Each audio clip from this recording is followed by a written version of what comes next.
SaveWithConrad.com. My name is Rajiv. I'm in Sacramento, California. I came to Save with Conrad because I've heard Conrad talk about how he helps people all the time save money and the best route to go for getting some mortgages and finances done. And having heard so many different testimonials in the past, it made the most sense to go this route.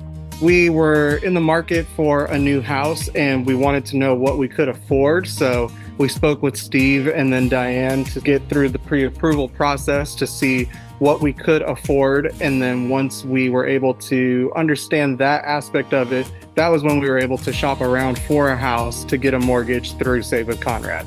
Everybody on the team was great. Everybody really explained everything fully to where it was more in like layman's terms to where I could understand it as someone not in the business or having shopped around for houses too many times. So being able to understand every step of the process and talking with everyone on the team about that was really, really helpful. And it made me feel really confident that I was going the right route. I would definitely recommend Save with Conrad to others. I know that sometimes people look at it and they go, oh, they're based in Alabama. What could they help me with? But I'm out here in California and they were able to square everything away and get things done really quickly, as opposed to sometimes even people out here don't move as quickly as the Save with Conrad team. So everything was really well done, really efficient, and I would definitely recommend Save with Conrad to others. My name is Rajiv. I'm in Sacramento, California, and I was able to get into my dream home with SaveWithConrad.com. And that's number 212 Equal Housing Lender. SaveWithConrad.com. Hey, it's Conrad the Mortgage Guy, and you are listening to Grilling JR with the voice of professional wrestling, Mr. Jim Ross. Jim, how are you, man? I'm the wrestling guy. Yeah, you are. Something. Anyway, sounded good for a second. I'm good, man. I'm good. I feel good. It's funny. I got sold a bill of goods in my hip replacement. What? What do you mean? Oh man, I'm still in a lot of pain, and it just pisses me off that I didn't do something right. I either got the wrong surgeon. I didn't do enough rehab. Something is up, because I'm as sore seemingly now as I was before I had the surgery. Oh, that's not good. No, it isn't. So anyway, crazy shit. Have you had somebody take a look at it, Jim? Since it's gone back in, have you went back in to say, hey, something doesn't feel right? Have you done that yet? Not yet. Oh man, I'm not looking forward to that day, because what if they have to adjust that son of a gun? Oh, fuck that. It's just too much, man. I agree. These surgeries and doctor visits, and until you're sick or you got an ailment like the hip or whatever, you just don't think of things like that in that detail. Right. God dang, it's just some days are good and some days aren't. So I know that there's something wrong. It should be something good every day, at least pain free. So I need to get that checked out.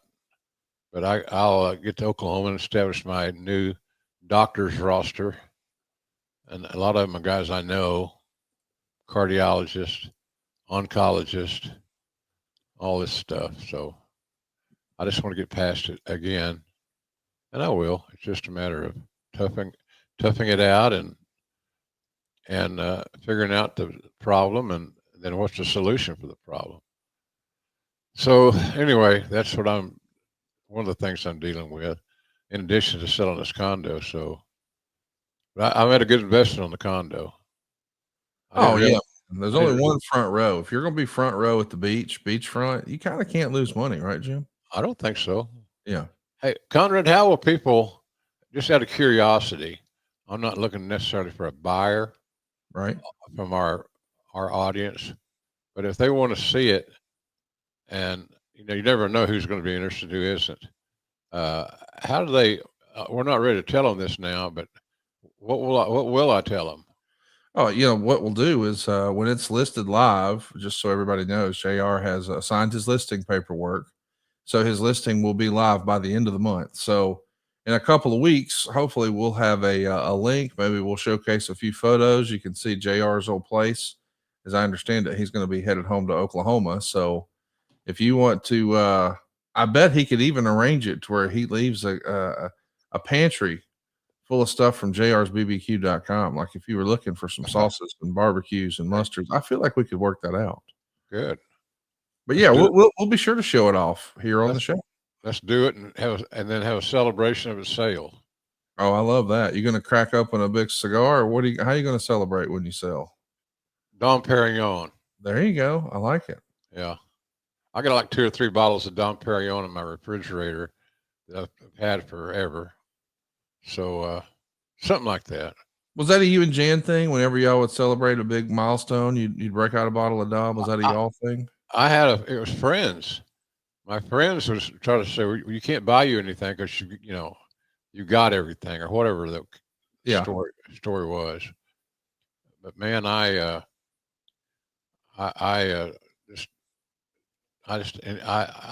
she and I enjoyed those type celebrations.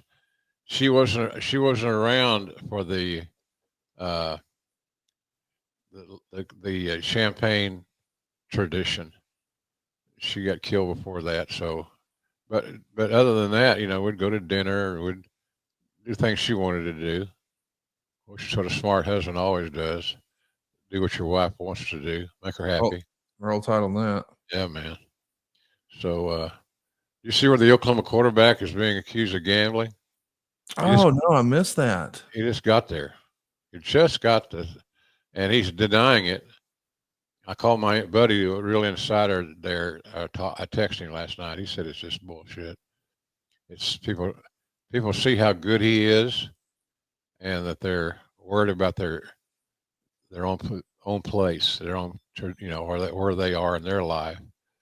So it's basically a ruse. But we got the top quarterback in the draft class. So anyway, well, I'll be honest with you. I hope for sure that he used promo code JR over at DraftKings just in case. I mean, if he's going to do it, you might as well get a deal. Yeah, sure. I like a deal. Hey, speaking of a deal, I don't know if you saw the news, but boy, what big news it was this week. UFC got a new deal. They are out of the pay-per-view business. They're moving to Paramount. So they're going to have a bunch of advertising support on the CBS network. They will have some events that actually air on CBS, but a lot of their stuff is going to be on the streaming service Paramount. $7.7 billion, a $1.1 billion average value on an annual basis. Dana White took to social media to post him lighting up one of those classic cigars, celebrating $7.7 billion. This comes just 1 week after the landmark announcement for WWE and ESPN. And as a result, man, this TKO stock has just been going crazy. Would you hear of this news? What do you think of this news? Does it feel like the end of an era, the end of pay-per-view? Yeah, it does. It kind of feel like the end of an era. I'm amazed at the maneuverings that are ongoing. ESPN, WWE, now Paramount, and UFC. Those guys that built those brands did a hell of a good job. Dana White's a brilliant businessman, street smart. Just really, and I've met him many times, and we get along great. He's a good dude, smart as hell, street smart. And boy, that counts for a lot when you're street smart. You plan on things happening before they happen because you got vision. And Dana certainly got great vision, in my opinion. He's a perfect guy for that role. He built that brand. And nobody's going to invest in that brand more than him because he helped construct it. That's what I used to say about Watts' booking. He'd sit down with his top guys he was booking for, and I get their feedback. What do you think is going to work? So when they became emotionally invested, they did more than one would assume to build it, to make it happen. And that's kind of where we are with some of these guys. ESPN's doing a nice job promoting the WWE. They mention it all the time. So, and I watch a lot of ESPN, especially with football season getting close. I watch a lot of ESPN. So, good stuff. It's good stuff. A lot of Big business deals, man. There's a lot of money out there. Well, there was a lot of money to be made in talking about Hulk Hogan. Apparently, we saw there was a Fox TMZ tribute that aired Yeah, I on watched it. Tuesday night. Oh, yeah. Okay. Well, let's hear from you. I didn't get a chance to see it yet. I've got it recorded, but I hear that Vince McMahon was a part of the program, and he said something like, he was part of my life, a big part of my life. We were brothers to a certain extent. Every now and then we would get into a verbal scrap or something, but it always turned out for the best. We were so close and enjoyed each other's company so much. And when he was asked about how he felt when he learned that Hogan passed away, Vince said something like, shock. You just don't think about someone, a family member, or someone that close to you. You don't think about them passing away. Terry had kicked out, so to speak, of so many surgeries. He had to get like 20 surgeries on his back, plus others on his knees, that hip, and something. But he overcame all that. It was a tremendous shot. It was a blow to my heart. I was kind of surprised to see Vince making public appearances like this. I guess I shouldn't be, but he wanted to be front and center talking about Hulk Hogan. What'd you think? I thought he looked horrible. He, meaning Vince. I thought he looked tired, withdrawn, and heavy concerned. When I first saw it, when it came on, I watched it from the beginning. They had a lot of Vince on it, a lot of interviews. I think Harvey Levinson interviewed just about everybody. Mick Foley had a big part of it. Mick looked rough. I don't know why he didn't do something with his teeth. Somebody can say, well, that's his gimmick. Bullshit. Come on. Go to the dentist. And I love Mick, but god dang, he was fully in character as mankind. It seemed to me like missing teeth and looking tired. He didn't look heavy, but he was missing some teeth, which distracted me. But it was not a expose. The only negative thing one could perceive as negative was Hogan's sex tape that got leaked many years ago. That's it. Everything else is hearts and flowers and apple pie and ice cream. They didn't talk about the racism stuff. Yeah, a little bit. Yeah, that part of the sex tape. I got you. Some of the dialogue came out of the sex tape. So yeah, they Gotcha. talked, but they didn't dwell on it. They didn't, wear you out with it. But it didn't turn the show into a negative. It just showed one brief glimpse of the dark side, and call it a day. But it was pretty. It was interesting.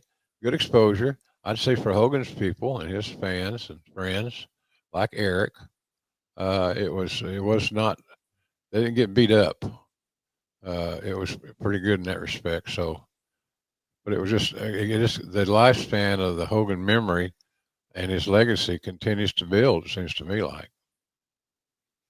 Well, there's no doubt. I think we have a quote about where Vince actually addressed some of the racist comments and the backlash that Hogan experienced as a result of that tape leaking.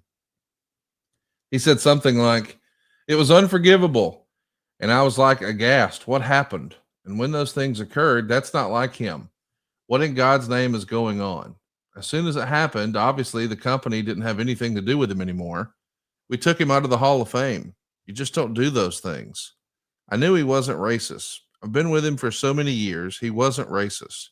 He said some racist things. He should pay for that. And he did.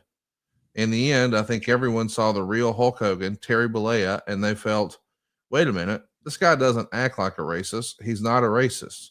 We all make mistakes. That was a big one. He wasn't a racist. I have to admit, I haven't seen it yet, but I'm kind of surprised to hear that Vince had such a public offering and statement like that, almost in defense of Hulk Hogan. Were you surprised on Vince's take on all this? Not really. Vince has softened up a little bit, but I was surprised that he was on camera so much because whoever did his makeup should be fired. He just looked withdrawn and so old. And that's like the pot calling the kettle black, in my respect. So you can't stay young forever. And when you got a little bit of youth on your side or good DNA, good genes. Don't take that for granted. I can tell you that right now. But he was all over it, and he said a lot of things that I'd heard him say before in private. But it's just I can agree with Vince in the fact that I wasn't around Hogan as much as a lot of people in wrestling that have been around as long as I have. We just weren't at the same place at the same time that Right. often and for that long. Pardon me. But I can concur. I never thought Hogan was a racist. Right. I really didn't. But I'm not defending him in that regard. But I didn't think he was ever a racist. And we've all said things in private or in our lifetime that we would like to recant. Oh yeah. We all have, especially in a world like you're in or I'm in, where we're talking to the public a lot. You got to be careful what you say and how you say it and when you say it and all those things. So, but he was everywhere. And that's what surprised me the most is that he got a lot of on screen time. And you heard him talk in terms and topics that none of us, or many of you, haven't heard. I've heard them all. But I agree with Vince. Hogan was, in my view, was never a racist. Yeah, like I said, he may have said some racist things just out of ignorance and being, ubiquitous. But he was not. I didn't ever think he was a racist. But that's just my take on it. But I'm glad that it's still got some. He's still got some pop. And I don't know what the ratings are going to be, but I'm sure they'll be decent on a Tuesday night. So anyhow, it was interesting piece of business. And I couldn't tell how it was going to go. TMC could have been a lot more salacious if they had chosen to. And somebody did a good job of taking the video down back in the day because it's nowhere to be found. And for those, did you see it when it first came out? Are we talking about Hogan's sex tape? Yeah. I think the first clip that aired on Gawker, I think everybody saw those few seconds where it was they were trying to identify who it was, but I didn't ever seek out the entire tape. I don't know that ever came out. Did you? Did you see No, the whole tape? no, I saw clips like you did, Yeah. and I just felt bad. Whoever his quote unquote friends are betrayed the hell out of him. Letting that shit get taped. Somebody knew it was being taped because you have to run a camera. You can't do it by remote control. Well, here's what happened. Bubba the Love Sponge, I think, has been on his radio program explaining that as a single guy back in his single days, he wanted to make sure there were cameras all over his house. So if he ever had some sort of encounter with a woman, there would be a formal record of Right. exactly what happened or didn't happen. And from what I understand, the real life Heather Clem, aka Bubba the Love Sponge's wife at the time, says she did not know that she was being taped and that encounter was being taped. And I don't believe that Hulk Hogan knew that he was being taped. So Bubba is guilty of having them do this With his wife. it being taped, but that was his idea apparently. And I'm not here to judge whatever y'all are into. Y'all are into roll tide, have fun, don't care. But he did tape a friend without their knowledge, and then he did burn it on a DVD because he was planning to hang on to it. Yeah. And then that DVD was stolen from his desk by a guy who I believe now took his job in the local Tampa market. It's a really weird, twisted story, one that Ben Affleck and Matt Damon were actually thinking about memorializing and making a movie, but I guess they've abandoned that. But yeah, if Bubba is culpable of anything, it's taping Hogan without his knowledge and then burning it to a DVD. Yeah. He had a plan, didn't he? Yeah, I mean, allegedly, I haven't seen the plan, but I've heard on the tape later he's seen telling his wife at the time, Heather, "Hey, we've got a retirement plan now." Maybe he was just joking, but I know that he didn't financially benefit from the sale of that tape. That was a fellow in the market named Mike Calta, I think, allegedly, as I've heard the story. Hell, what the hell do I know? But it's an ugly mess, man, and it didn't end on good terms anywhere. And I hate that there's still all of that discussion all these years later. But I was really surprised if we're going back and getting back on track about Vince. This is really the first time we've seen Vince publicly like this. I know he's made appearances at basketball games and things like that, but I mean a sit down interview. Right. I don't think we've seen that outside of WWE in a long time. No, we haven't. We haven't. I'm telling you, I'm not easily shocked. But when I saw him on camera, and they stayed in that one shot forever, you know, you start looking at things. He looked tired. He looked withdrawn. He looked like he had been abused in that respect, and maybe he felt that way because he and Hogan were tight. Yeah, They were buddies. They hung out together, and at one point, often, regular.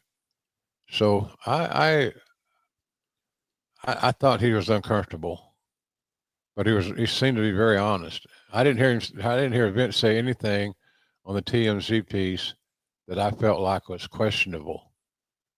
He had opinions that you can't agree or not agree with, but he was just I don't know, maybe he just like one of those deals where you agree to do something and then you start doing it and then you start regretting doing it. oh, I got you. That's kind of that's how I felt. And it may not be accurate. That's how I felt. And so for those of you that haven't seen the TMC piece, I'm sure it's available online. If you want to watch it, it's an hour show. So it's something to think about if you're a wrestling fan, Hogan fan, whatever. Uh, interesting piece. And TMC put a lot of money into the production. They interviewed a lot of people. Mark Henry was on it a lot. He was good because of the racial thing. Right. So that's why he was on. But it was an interesting little show, but basically a fluff piece on steroids. It told a story and mentioned a couple of things, but not a lot of video that would support their story. And certainly not. I didn't think it was all bullshit, but I thought it was going to be a lot stiffer, shall we say, than it was.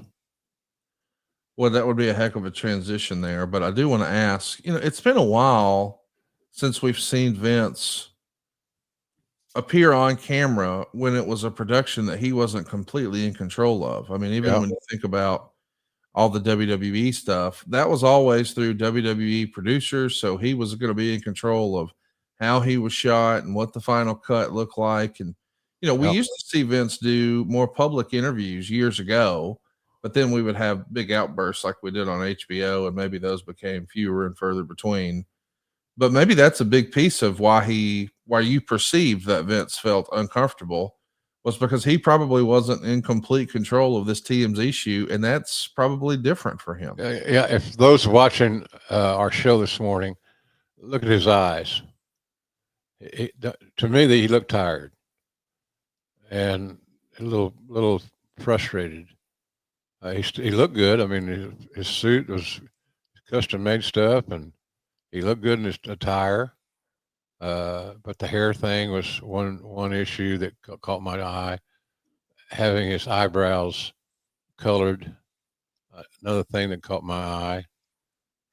But his eyes tell a big story, and entertainment and news and things of that nature. I find myself watching the eyes of the news anchors because you can always usually tell when they're bullshitting. So, but he was. It was informative. I'll say that. And I just was surprised that he allowed himself to be on camera that long and that much with that one single shot.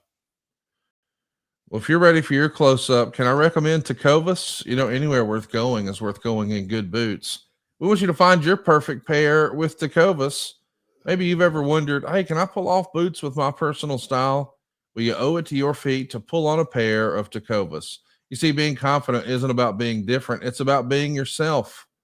And we want you to find comfort in the traditions of the West and the confidence for making it your own. And you can actually honor the West by leaving your own boot print. You see, Tecovas crafts quality Western boots for everyone. And I mean everyone, from generational ranchers and lifelong cowboys to first-time boot buyers like me. And every one of Tecovas boots are handcrafted with over 200 meticulous steps for broken-in comfort that comes right out of the box. Tecovas now offers professional-grade work boots that will bring comfort and timeless style to the job site. And beyond boots, Tecovas also offers a wide selection of men's and women's apparel. They've got you hooked up for things like bags and other fine leather goods. They've even got slip-ons and sandals with Tecovas now. They aren't boots, but they still bring that Western flair. So whether it's a long day or a big night, your Tecovas are built to last and impress. You'll find no compromise between quality and style. And I want to recommend this product to you, especially if you're a first-time boot buyer like me. My dad had commented that he loved the way they looked, but he wasn't sure if they'd be comfortable. I knew what to do just in time for Christmas. Dad's birthday's on the 16th. I got him a pair for his birthday. He loved them so much, I did a double order. He got them again for Christmas. He's got 2 pairs of Tecovas. He loves it so much, and you will too. And that's why they offer the best in the West guarantee, where you get free returns and exchanges for 30 days. You're going to love your new Tecovas. And right now you can get 10% off at tecovas.com/grillingjr when you sign up for email and text. That's 10% off at tecovas.com/grillingjr. Tecovas.com/grillingjr. See site for details. Tecovas, point your toes west. Yeah, they're a great brand. They do a hell of a job of making comfortable boots. There's nothing worse than a pair of ill-fitting cowboy boots. Yes, Nothing sir. worse. But if you find a pair that gives you your back support, and they work good on your instep and all those things, grab them. And that's why I suggest wholeheartedly. I got a pair of them, and I've sold boots back in the day when I had a store in Oklahoma. They just work, man. They do a great job. They're custom made, and you can't beat that. So check out Tecovas if you're ever in the marketplace or thinking about investing in a pair of cowboy boots that are affordable and comfortable. Tecovas is the way to go. Tecovas.com/grillingjr. Jim, we're live this morning, and we've got a live studio audience. Edward is with us here live, and he wants to know, Jim, did you ever call any matches at the Sam Houston Coliseum or ever work for Paul Bosch? I filled in for Paul Bosch a couple of times. I can't say as it was one of my more enjoyable experiences because Paul was a little bit paranoid about a younger guy coming in and assuming part of his Paul's role. It's just funny how those old wrestling people, how protective they are of their space, and he was that way with me. And we didn't have headsets, and we talked into a stick mic, and sometimes you could hear, sometimes you couldn't. When Paul turned his back on me at ringside and was giving his opinion of things, oftentimes I couldn't even hear him. I didn't know what he was saying because I didn't have a pair of these on. So he was tough to work with, ego-wise. He had a massive ego based on the brand that he built in Houston. You know, what he did in Houston to build a market with that one town was pretty amazing, actually. So, but I enjoyed being around him more often than not. But he'd get in those moods where he was paranoid about somebody taking his spot. And hell, Paul Bosch was Houston wrestling. Nobody was going to take his spot. Cowboy sent me out there to try to get the angles over because I knew what was being booked and what was being booked in the territory and so forth. So I had more knowledge and privy to more knowledge than Paul had. Cowboy to give Paul just enough information to keep him content. And I learned a lot with Paul, but he was challenging to work with at times. There's no doubt about it. I don't speak ill of the dead. He's, like I said, I'm amazed that he built an empire on one town where he was paying the talent. You know, Bosch is known as a great payoff guy. And that's why a lot of the talents enjoyed working with it. They're flying for one shot. And that was unheard of. Now it's commonplace, but it was unheard of back in the day. So he was, he built an empire on one town, which I find to be fascinating. From a business and marketing perspective, I find it to be fascinating. So, but it was fun more often than not because I was in wrestling. That's kind of what I've learned about going back to work at some point sooner than later for Tony Khan is that I didn't realize until discussions were ongoing and so forth how important pro wrestling is to me as a 73-year-old guy with 50 years experience. I'm lucky of the career I've had, and now we're just a step or two away from extending it, which I think is wonderful. Hell yeah. 73-year-old guys, Connie, as you know, we don't get a lot of second chances. We don't get a lot of extensions because of our age. And I used to never think about it, ever. But here in the last month or two, I've thought about it a lot. I'm a lucky bastard that is still wanted. And with that said, I'm going to do, I hope, my best work coming up because I don't have to do the whole show. You know, what I've been doing for Tony is pay-per-view main events. Hell yeah. And that's good enough for me. I'm not complaining about the lack of TV time. So I'm happy, but I realized how much I missed it when I started thinking about it more. And then also at the same time, I realized how important pro wrestling is to me in my life. You know, Jen gone and kids grown and doing their thing. I got to have something, and there's nothing better to have than a career in pro wrestling to whatever degree it may be. You know, I'm going to London and going to the O2 with the next next AEW pay-per-view. So it's a fun adventure to be on, to be honest with you. And if you'd asked me years ago, hey JR, when you're 73, you think you'll still be doing wrestling? I probably would have said no, because it's a young man's business. But you know, the wrestling business has not developed a lot of great announcers in the last 15, 20 years. Many of us are just same faces, same guys doing the same thing. And I hope hope that you can do it better. So I have I've grown to know how important pro wrestling is to me in my personal life, because I got that. It's like having a mistress that you know you'll never get busted on. It's where you're supposed to be. What a turn of a phrase. I'm learning a lot this morning from good old JR. The AEW pay-per-view Forbidden Door is what he was alluding to at the O2 Arena. It's going down later this month on August 24th. And what a card it's going to be. We know for sure we've got Kazuchika Okada taking on Swerve Strickland. Okada has held the title longer than anyone in history. I mean, he is the longest title holder now in AEW history, and he's putting his championship on the line against Swerve Strickland. We also know that the Hurt Syndicate are going to be in action. Tanahashi is going to be in action. We've got timeless Tony Storm taking on Athena. It's going to be a pretty incredible show. And what's interesting to hear is we're hearing all the good news financially about WWE these days. This is already the fourth largest non-WWE gate in history. I mean, what is the gate? Do you know offhand? I don't know where it is, but I know that they've said it's passed on the all-time list. It's up to 4. So I'm not exactly sure how it'll shake out. I'm sure Tony and co will announce it on the heels of it. But, you know, obviously we know the first All In and the second All In over there. There may be a Wrestle Kingdom. Maybe I'm missing, but this is going to be a monster show. And that crowd, it feels like, is always super hot. Yeah. And when you're in a stadium like All In or Wembley, that sound can just go up. But in the O2, boy, it's going to be a loud, rowdy crowd, is it not? Yeah. If you go back and Google the O2 Arena and look at all the talents and entertainment that have played there before full houses, you'll just shake your head like, I had no idea.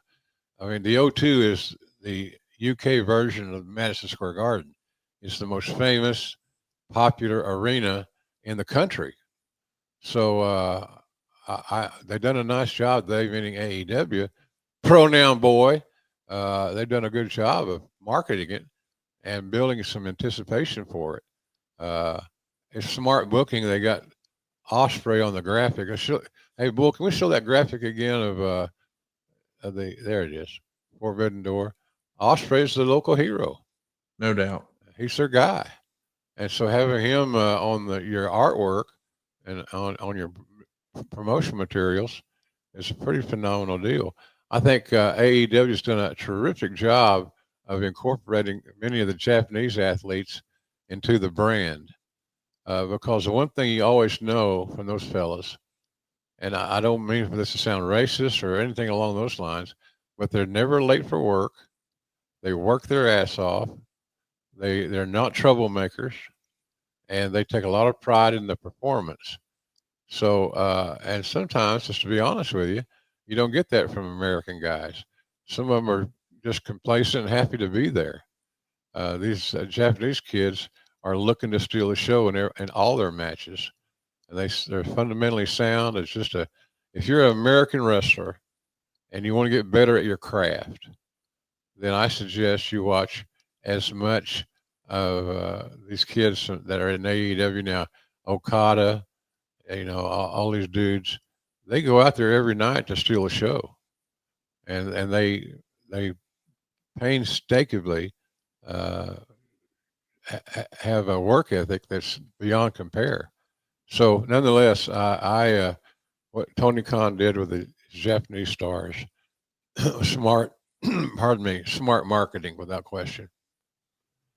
I can't wait to see the show. Forbidden Door coming your way soon, August 24th. We're just a week and change away. This weekend, of course, Jim, is the first AEW. I'll get it right. The first AAA/WWE Triple Mania. That's going down this weekend, and you see a lot of WWE talent on the card that just announced earlier in the week. Finn Balor's on that show. I know that you were there when Vince first started to make overtures about expanding the light heavyweight division to include more international talent.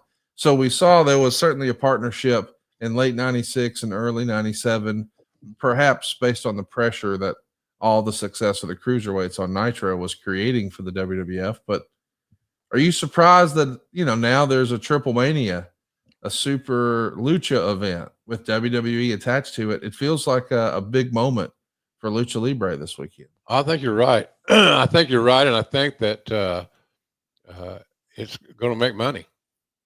That's the bottom line. It's a business for profit. It's not the AAU, Amateur Athletic Association, or whatever. That's AAA. Anyhow, I think it's a smart business deal, and one of the goals. Pardon me. I have a frog in my throat, and he's bellowing. So I think that having this event does what a lot of promoters won't admit to, that some of the talent from Mexico may come in and cross over and get over as regular stars on AEW. That's one of the things I'd look at. It's a recruiting tool to sign younger, different talent. And so it's a smart move, smart way to build your roster without question. You just don't want to overexpose it with the same. Fans like different. They like new. And I'm not saying you can only have 4 Japanese guys or 6 or 8 or 10 or whatever. I'm just saying that, you got to move along. You got to move along like I should be doing right now. Move along and see who you can find. All you got to do is find 1 or 2, and you're gold. Well, I'm hoping that we can find Karrion Kross and Scarlett on our TV sometime soon. I have to admit, I thought at first this was just going to be a story for WWE Unreal, but now we're seeing lots of professional reporters like Sean Ross Sapp go on the record saying, nope, we've spoken to people inside the company, and this is a legitimate release. But we're hearing reports from other people like Bully Ray who says, I don't know. WWE Creative moving forward is going to require a little espionage. They're going to start working the dirt sheets for this Unreal show. So people are trying to figure out what's real and what's not. Mike Johnson reported that Karrion Kross and Scarlett did have an offer last week, but Karrion Kross is not really saying that in his interviews. So perhaps if he didn't sign, they're just far apart on money, or perhaps it's just all an elaborate ruse and we're trying to get some interest in some story. I made the prediction that we would see Karrion at Triple Mania this weekend. I have no inside knowledge. What do you think is next for Karrion Kross and Scarlett? Will they stay with WWE? Do they wind up back there? Are they going to make some appearances outside the tent? Is there a chance they wind up going somewhere else completely, Jim? Well, there's a chance. Yeah, there's always a chance. I watched their performances several times, and without sounding chauvinistic and a dirty old man, the girl is the star of the show. Scarlett, you're a big fan of Scarlett. Yep, she's just got a great TV look, and she knows the right attire to wear and how to do her hair and things that maybe not the average fan would think about, but her look all around, her cosmetic look and her attire, wardrobe, shall we say, is spot on. I don't have any idea if she can take a bump or would be willing to, but she, of the two, and I'm not knocking the guy, Karrion Kross, but she's got that main event look with no uncertainty. So if somebody smart enough to book the pair, if that's what they got to be, they limit themselves if they demand to be a unit. You don't want to limit the bookers or the booking people's creativity by saying you got to use both of them at the same time in the same match in the same storyline. That might work oftentimes, and it does, but it's not the only way to look at things. And she's got lots of charisma, and that's the one thing that we talked about Hogan last week, the week before, whatever it's been. You can't teach charisma. Right. There's not a booker, not a Watts or Eddie Graham or Vince McMahon or anybody else that can teach charisma, but they can recognize charisma better than the average guy. And I think that's what I think about it. Charisma is unteachable. You either got it or you don't have it. And the it is all important. Well, there's no doubt about that. I'm pulling for them. I'm big fans of theirs in real life, and I hope that they find the next big thing. But I have a feeling they're going to wind up back in WWE before it's all said and done. But wouldn't be surprised. Let's enjoy the ride while we got it. I'm sure they're going to be making more appearances outside the tent, maybe a one-off in TNA or GCW or AAA. Maybe they're going to be traveling a little bit. Maybe they need to know about Mando's 4-in-1 acidified cleansing bar. You know, it'll take care of your shampoo, your face wash, your body wash, and your deodorant all in one bar. I guess technically you could even use it as shaving lather. So maybe it's 5-in-1. The reality is the Mando 4-in-1 acidified cleansing bar simplifies your entire hygiene routine, and it makes travel easier because you get to save space. Maybe you'll have some extra room for some extra shoes or snacks or whatever. But I also want to recommend Mando's Sweat Control Deodorant Stick. Not only can you stop odor before it starts, because this is not just all-day odor blocking, and it's a lot more than that. It's also fighting sweat. That's like double protection. All it takes is 1 or 2 swipes under each arm, and you're going to stay fresh and dry all day. It's safe for all skin types. It's been developed by a doctor. It's high quality. It's got premium ingredients. Every ingredient serves a purpose, Jim. There's no fillers or junk. And this isn't just your average deodorant or antiperspirant. It combats sweat. It stops odor. It respects your skin. Mando holds up, even in the heat, even on the move. You see, it was created by a doctor who saw firsthand how normal BO was just being misdiagnosed and mistreated. But Mando has been clinically proven to block odor all day and control odor for up to 72 hours. They've even got a spray deodorant. It's aluminum free, and it's ideal for those hard to reach places. And all their products at Mando are baking soda free, and they're paraben free. And they're proven to control odor better than just a shower with soap alone. And they've got great scents like bourbon leather and clover woods and Mount Fuji and Pro Sport. And if you're ready to try America's #1 whole body deodorant formula right now, well, you're in luck. You can find them in Walmart, Target, and other retailers across the country. But for the best deals, go to shopmando.com. Mando Starter Pack is perfect for new customers. It comes with a solid stick deodorant, cream tube deodorant, 2 free products of your choice, and free shipping. And as a special deal for our listeners, new customers can get 20% off site wide when you use our exclusive code.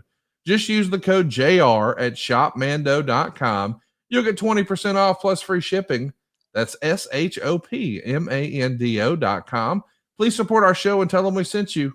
Mando's got you covered. Protect your pits and smell great doing it. You know, I weighed 189 this morning. Oh my gosh, look at you, Jim. You're melting away. It's all those fucking steroids. No, I'm not. It's just I'm not eating as much.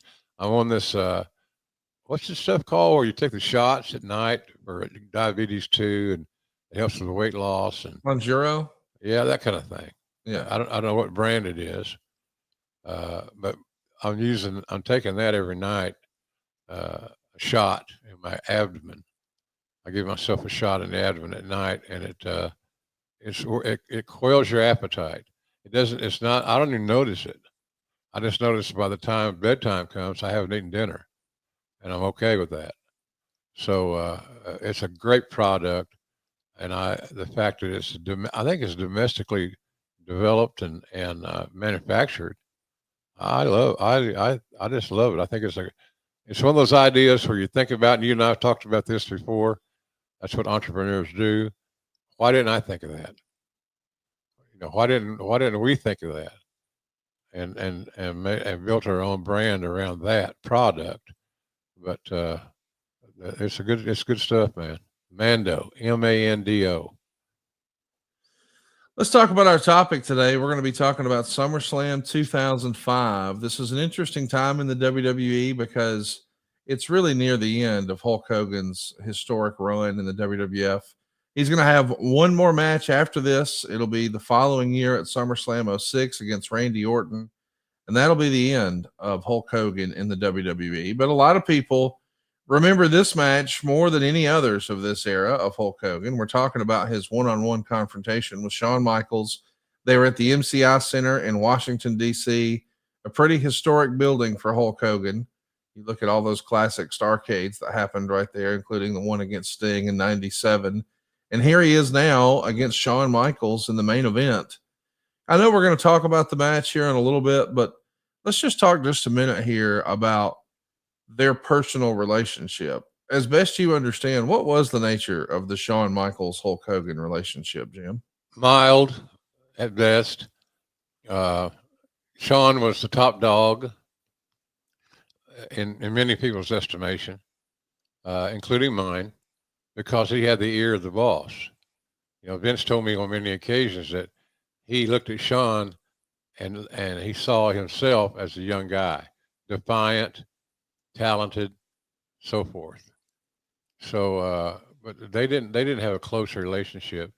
It coexisted for the sake of a match, and they had that match we'll talk about. And I don't know. I don't want to say they're enemies. They weren't enemies. They're just indifferent to each other. And Shawn, like all wrestlers, was protecting his spot. He's Hogan coming in as this baby face, this big baby face, getting over again quite easily just by listening to his music. It was a protective area for Shawn. He may not admit that. That's just my opinion. But they had a performance for the ages. We got to talk just a little bit about where they were in their careers at this point. You know, Shawn Michaels was once upon a time, of course, one part of the Rockers tag team. Right. And that's really the first time he would have been on Hulk Hogan's radar, I think. And then when he starts to move his way up the ranks a little bit through the Intercontinental title and things like that, that's kind of where he is when Hulk Hogan leaves the territory and goes to work for Ted Turner in WCW. But while he's the top dog down in WCW, Shawn Michaels accomplishes the boyhood dream and becomes the world champ. Mm-hmm. And we know that Shawn was about as good as it gets in 96, 97, and by 98, he's on the injured reserve himself. He comes back in 02, and people were thinking he may have lost a step, but here 3 years later, people are saying Shawn is as good as ever. And it does feel like Hulk Hogan's career is winding down. But make no mistake, when it comes to box office, Hulk Hogan had accomplished much more in the WWE than Shawn Michaels. He was still Hulk Hogan. That's right. But He's Shawn still, was arguably the critical favorite, right? So that's probably what this is Shawn maybe had a little bit of a chip on his shoulder about, I'm a better in-ring performer. You can't do what I can do. You can't have the matches I can. And maybe Hulk felt like, well, you can't sell the tickets I can. Or is that maybe part of what this is? I think that too loosely veiled. It was, there's a lot of, you're saying a lot of true things there, in my opinion. Unless you're in somebody's head and you're with them every day, which I wasn't. When you're the VP of talent relations, you have a day job. Right. There's payoffs to do, contracts to negotiate, finalize, or terminate, whatever the case may be. So I stayed very, very busy, which I'm not complaining about. It helped me with job security to make a pretty good sum of change over the years. But Shawn was up and coming. You see it all the time. You saw it a lot in the territories where you have a veteran. Let's say you have a veteran heel, and Cowboy booked that veteran heel with your upcoming upstart babyface. Well, the babyface is going to be very protective. The heel, the older guy, let's say, knows that his opportunities are limited, so he gets it. But the babyface doesn't know how to protect himself in his mind's eye. All he had to know was just to go out and steal a show, work your ass off, do what you can do physically that you've been gifted to be able to do. And Shawn was that kind of guy. He worked his ass off. I was with him on the Mid-South TVs out of the Irish McNeil Boys Club in Shreveport on his first day on the job, first day in the business in that respect. So I've been on Shawn's journey with him from the day one, and I'm happy that he's got a new life. He likes himself. He's a great contributor to NXT for WWE. How good could it be to have somebody like Babe Ruth as your hitting instructor? It's just so he did well. But he had conflicts with himself as much as anybody in the beginning because he didn't want to lose his spot. And he was so young and green in this environment that he really didn't know how to deal with it as effectively as one would like.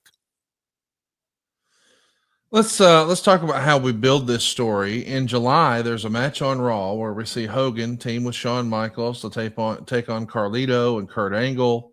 And afterwards, Hogan is victorious, of course, along with Shawn Michaels. And Hogan's going to start doing his posing routine, and fans seem to be digging it when all of a sudden, Shawn Michaels nails him with a super kick, and the place goes silent. Meltzer would say, really well done. The turn saved what was otherwise not much of a show. Michaels had always turned down requests to go heel, citing religion. And my feeling is if Michaels is that tight with God, God would probably let him know that trying to work with Hogan as a babyface isn't the right move. I don't know why, but that made me laugh. So, Shawn Michaels has been a babyface, and then all of a sudden we're going to have kind of an abrupt heel turn. I guess this is the old school way of thinking that, hey, a classic Hulk Hogan match where he's sort of hulking up against a guy that needs to be against the heel. Do you think this was Terry Bollea insisting that Shawn's got to be heel for the Hulk Hogan character, or is that a Vinceism, do you think? Vince didn't want to promote baby versus baby. A little bit of Vince, excuse me, a little bit of Vince. But I think that in this whole scenario, Shawn knew that for the match to be good and to get over and to produce the numbers that it needed to for those guys to make a big payday, that he needed to be the heel. Shawn had all the great traits of a heel. Some of you that listened to our show for a while know that my theory on that is that it's great to have heels need to, pardon me, God dang, what a bullfrog in my throat. The heels need to be able to, sell, feed a comeback. Very important. A multi-spot comeback is almost, especially today, is essential. But you got to be able to feed the comeback. If the baby face is making his comeback, the heel's got to feed and bump and feed and bump. And the better the bumps are, the bigger they are, the better the comeback is. So I think Shawn's just business savvy. And I'm sure Hogan felt more comfortable being a baby face. And I don't blame him for wanting to stay in his comfort zone in that regard. So, but it worked out fine. It worked out fine. They both were on the same page in that respect of the roles. And they just had a good heel babyface chemistry, old school oriented. Let's talk a little bit about another angle that's happening at the time. This is, of course, the summer where everything goes public with Lita, Edge, and Matt Hardy. This has been discussed and beat up 100 different ways, but ultimately they make a move to have Matt Hardy, after he's been released, make a surprise return to attack Edge. And I have to say, as a wrestling fan, I loved this. It felt real. But I know behind the scenes, you had to make sure everybody was cool and comfortable with it. Once you get through that process, what do you think of the presentation of, hey, we're going to make this look as real as we can? We got to a great destination, and with that produced significant results and excellent programming. But the road from conception to the promised land that I just described was rocky and hard to navigate at times, because you got people's real feelings being factored into a fictional storyline. And sometimes that works and sometimes it doesn't. It ended up working pretty good, but those guys probably don't realize they could have made a whole lot more money if their angle wasn't so personal. And I know that sounds crazy, but they're trying to manage two parts of their life. They're trying to manage the personal side, the real side, the one that they live with, that is saw in the mirror, blah, blah, blah, every day. But I don't know. I think that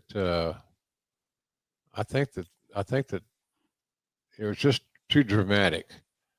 And when you got to manage two halves of your life, the working side, the character side, the wrestler side, and the everyday person side, there's conflict there. It's inevitable.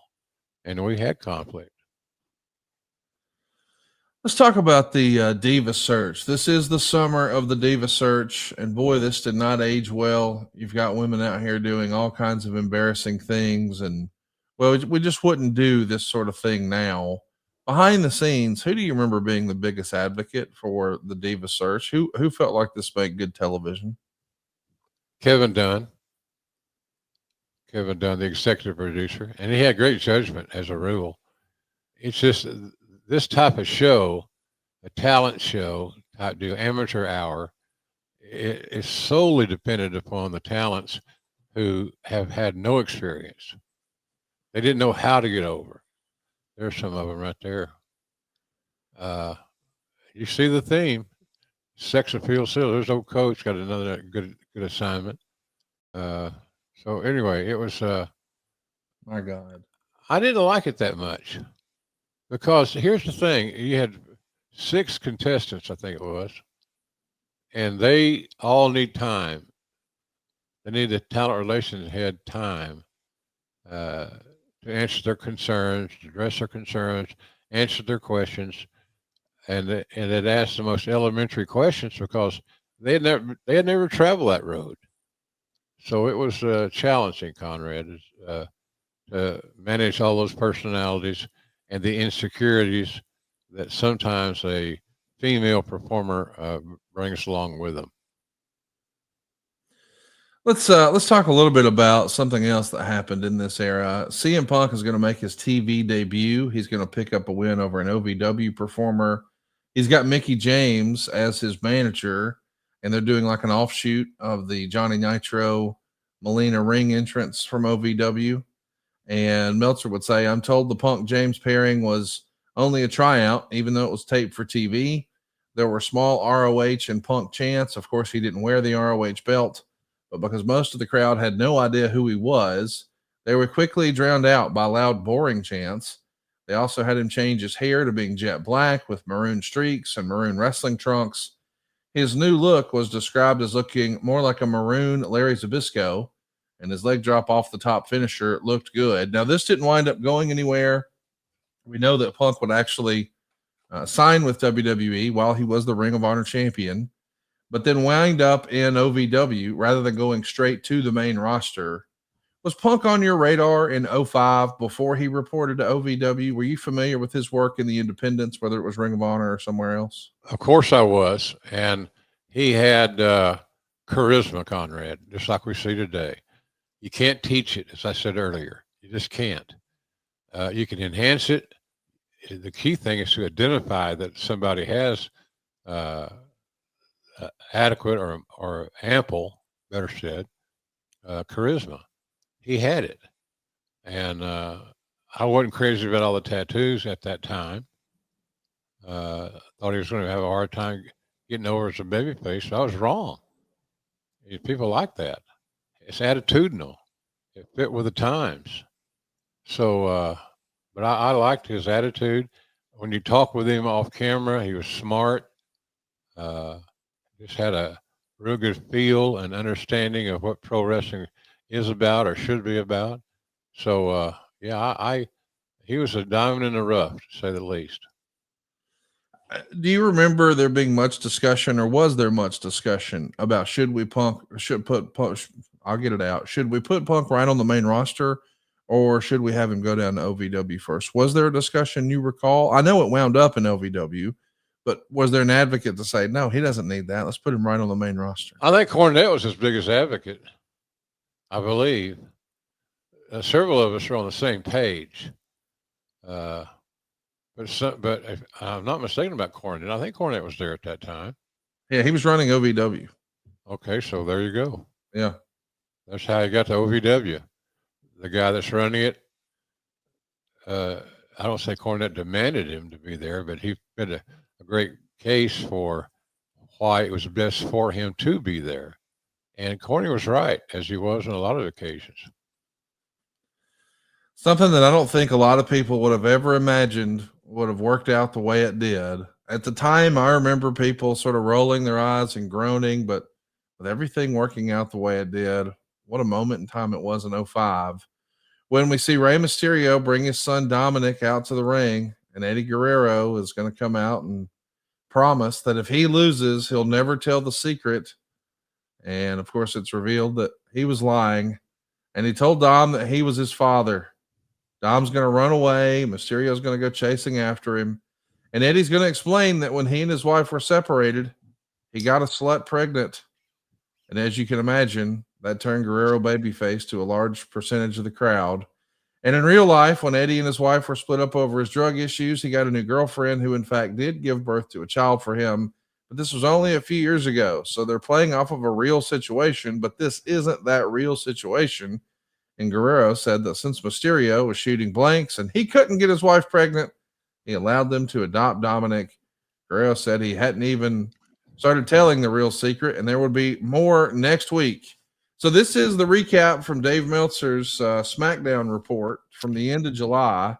And at the time, I remember thinking, this is just about the damn worst idea I've ever heard. Little did we know Dominic Mysterio would go on to become one of the greatest performers in WWE history. That dude's got heat just waking up and rolling out of bed. Yeah, he's good. I love that it's full circle like this. But what did you think of this creative way back when, Jim? I thought it was a little bit of a stretch. I thought that people that like soap opera and interpersonal issues would probably eat it up.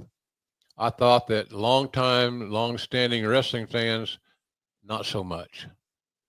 But at the end of the day, which today is the end of the day, Dominic Mysterio is one of the biggest stars in all of WWE. But it was one of those angles. And sometimes the angles in the storylines is how they're presented. And we didn't do a good job of selling the idea to the staff. They thought we just deviated too much, too far, too quick. I didn't know what to think. I love the soap opera stuff. You know, Watts was big in the soap opera stuff. And that was kind of the end of that era. But he only had 14, 16 guys on the roster, and he produced 2 TV shows a week. So consequently, you had to maximize the minutes of the talent you have. And Cowboy did that very well. But Dominic, my God, I watched him work the other day. I don't remember where it was. Might have been WrestleMania or SummerSlam or something. I'm not saying that with indifference. I just don't remember. But he's a hell of a hand. He's grown into a hell of a hand, and he's filling out.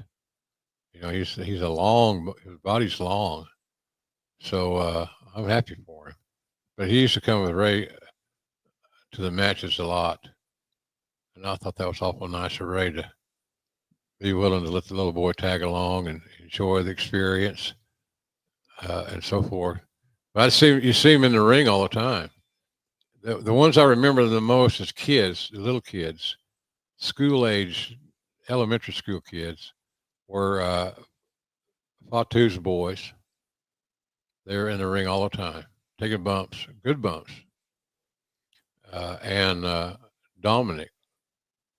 So, of course, Dominic couldn't replicate what his dad did, but few can. It's easier to do when you're 5'5" and under 200 pounds. It's just easier to execute physically. So I'm really happy for Dominic. I hope he's saving his money. I told him all that. Save your money. You can't spend more than you make in federal government or our household income or whatever. You just can't spend more than you make. Seems like an excellent time to remind you that it's time to save some money at savewithconrad.com. You know, we recently saw that a survey from Experian found that 2 in 5 Americans in credit card debt believe that making the minimum payment is enough to manage it. But if, like millions of other Americans, if you too were struggling with high interest rate credit card debt, are you still stuck making those minimum payments? Well, you've heard me saying time and time again, your home is still likely worth a lot more than what you paid for it. I know that's JR's case. And so instead of carrying over all that high interest rate debt month to month, why not use the equity in your house to make life a little easier? That's what Andy up in Appleton, Wisconsin did. He had some medical issues that forced him and his family to carry a lot of credit card debt. We talked about it here on the program, and he checked out savewithconrad.com. He got rid of all that credit card debt, and he's going to save more than $1,000 a month. I want to be clear. He didn't save $1,000 once. It's $1,000 a month that his bills went down. It's like he gave himself a $12,000 a year raise. Find out how much money you can save right now for free at savewithconrad.com. And let me just tell you, if you're carrying credit card debt, it's not a matter of if I can help you save money. It's a matter of how much. Give me a shout. Let me and my team run the numbers for you for free like we did for Andy. There's no obligation. And if we can't help you save money today, we won't waste your time. It costs nothing to look. You got nothing to lose except a whole lot of unnecessary interest. Keep more of your own money at savewithconrad.com. NMLS number 2129. And did I mention we get you a 3-year guarantee? Yeah, if interest rates improve over the next 3 years, we'll refinance you again without charging you a whole new set of lender fees. It gives you the peace of mind of knowing you got the best deal possible for your family right now. But if things improve, you won't have to waste money later with a whole nother set of closing costs. Check it out. Start saving money today at savewithconrad.com. You know, Conrad, Andy's got a nice looking family. Yeah, he does. Yeah, good for him. Well, you got him on the right track. Yes, sir. Let's save some money, man. Let's talk about somebody else who's in a little hot water in this era. It's reported in the Observer, as hard as this was to believe, and I still can't believe this is a story. Dave Hebner was officially fired 2 days after being put on suspension in the merchandising scandal. According to Dave Meltzer, the apparent story is Dave who was in charge of merchandise, would take merchandise that was listed as being comped and then sell it in stores owned by he and Earl. The St. Louis store in question, called the Pro Shirt Shop, was not owned by Dave, but owned by Earl and Nick Renendower. I probably screwed that name up. And after the scandal went down, it was said that he purchased Earl's interest in the store, and wrestlers from the past have heard rumors of this behavior going back a decade, but nobody knows if there's any truth to it. Now, to be clear, I have read Earl Hebner's book, and Earl tells the complete story.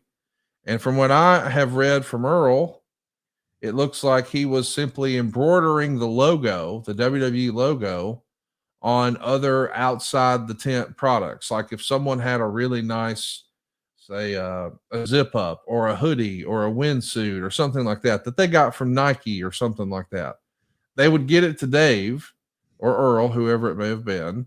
And then their company, or their friend's company rather, was able to embroider the logo, the WWE logo, onto that product. So this is not an officially licensed product. It's not a product that's being sold by WWE. Now, as I understand it, according to the Hebners, they weren't actually selling these. They were simply doing it for guys who worked for the company. And I guess through the years, they'd even made some for Stephanie and other folks. But I guess it rubbed someone wrong at some point. Or what really happened, as best as you can recall, with this whole Hebner merchandise scenario that brings a long run to an end? Well, it's hard to explain.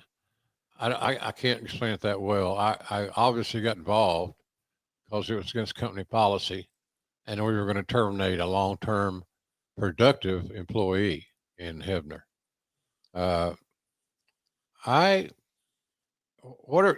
We can peel the onion back as often as we want, as frequently as we want, but it all comes back to money.